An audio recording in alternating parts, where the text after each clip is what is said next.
BodyBags, where horror lies. Who is this irresistible creature who has an insatiable love for the dead?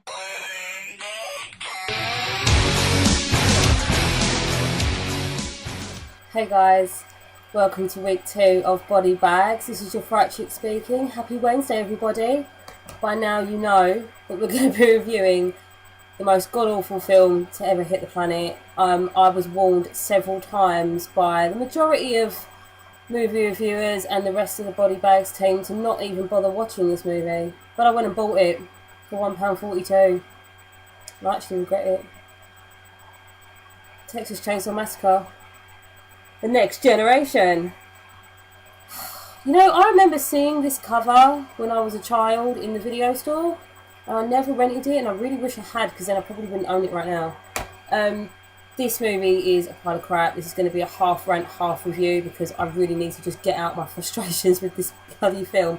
It was made in 1994, but it was pushed back 3 years to 1997 because Renee Zellweger and Matthew McConaughey, the two lead actors in it, didn't want anyone to see the movie because they became A-listers in the middle of that, and they were like, no, we don't want anyone to know we're in it. I'm not surprised. It's pretty obvious why I didn't want anyone to know they're in it.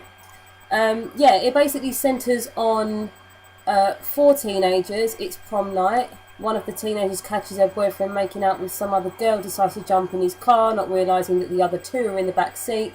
They all drive off into the middle of nowhere, get lost, as you do, and then they can't turn around and find their way out. They hit another driver, get out, and the rest of the movie, literally, is following them just exploring and coming across the cannibal family. Can't remember their real name. Coming across Leatherface, all the different characters that make up that family.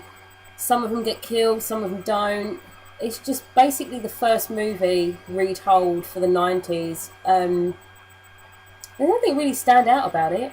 Matthew McConaughey's performance as Filmer, the psychotic, I guess patriarch, he's kind of the only sort of father figure there. His performance in this is amazing. Like, he saved the movie. His psychotic sadist rants and, you know, flick of a switch insanity is just wonderful to watch. I mean, it really was. Leatherface in this movie is a complete joke. I mean, they turned him into Buffalo Bill from Silence of the Lambs. He's a cross-dressing shrieker.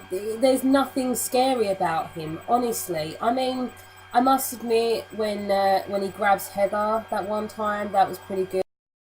Renee Zellweger plays Jenny, the lead protagonist. She has a friend, Heather, in this, who is the biggest whiny bitch I've ever seen any character in a movie ever.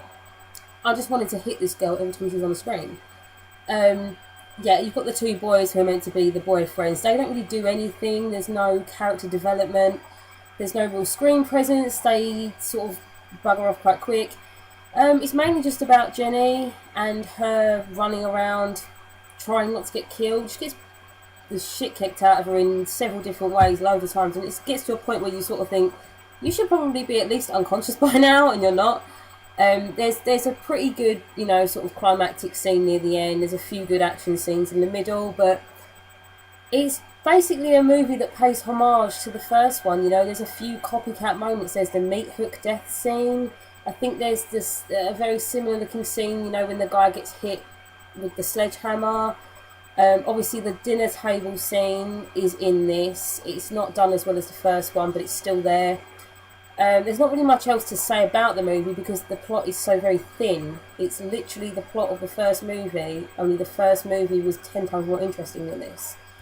Yeah, there's really not anything, I don't think there's anything in my notes except for the fact that if you do actually enjoy this movie, the Texas Chainsaw Massacre: The Next Generation DVD copy is about 86 minutes. There's 9 minutes extra of the original footage that you can get on the Canadian release, which is the return of the Texas Chainsaw Massacre. So if you want like all the goodies and all the extras and stuff, you kind of need to get that, which means it's going to be region 1. So for you guys outside of Canada and North America, if you want it, you're going to have multi-region DVD player. Yeah, this film's been so widely panned. I doubt any of you are surprised I'm slagging it off. There's not really anything else in here for me to say. The pros of this movie is literally only Matthew McConaughey. His performance was epic. The cons, I have never seen dialogue delivered the way they do it in this movie. Sometimes they're talking to each other and they're supposed to be saying quite suspenseful things and sometimes quite harsh things. It's almost like they forgot what they were doing. Excuse me. It's kind of like they forgot what they were doing. They're like, are we meant to be scared right now? I think I'm supposed to deliver this on like I'm scared. But instead I'm just going to say it like I'm reading it off a page. And like they've forgotten where they were. It's ridiculous. It's stupid. My favourite line from this probably comes from Barry in the car near the beginning. He's explaining to Jenny in the back seat that his girlfriend won't give him sex, but she should do, because if boys don't get sex, they get prostate cancer. And the Heather girl believed all of this.